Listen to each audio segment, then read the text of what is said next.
చెట్టు మా చెట్టు చూసారు ఎన్ని బోన్సాయి పూలు పూసినాయో, ఎంత కలర్ఫుల్గా ఉందో చూసారా. ఇవన్నీ ఇవన్నీ కోసి వాళ్ళ శివాలయానికి దండ కోసి పంపిస్తా, దండ కట్టి. ఎందుకంటే వాళ్ళ మహాశివరాత్రి కాబట్టి, అమ్మవారికి ఇష్టమైన కలర్ కాబట్టి. ఇన్ని రోజుల నుంచి కొయ్యలేదు. చూసారా ఎంత బాగుందో.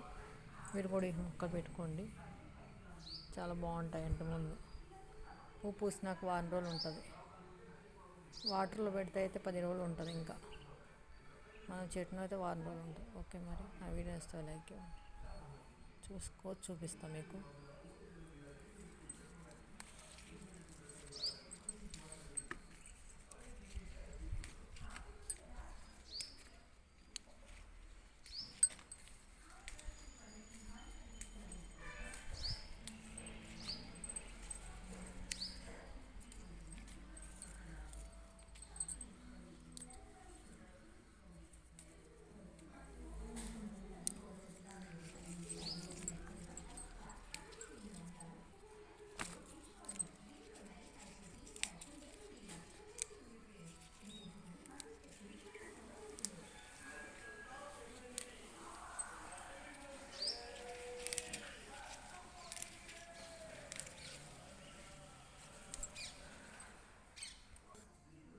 చూసారా ఎన్ని రెడ్ పూలు పూసినాయో, బోన్సాయి రెడ్ అనమాట. చూసారా ఎంత బాగుందో. దండ కోసి చూపిస్తా. ఓకే మరి.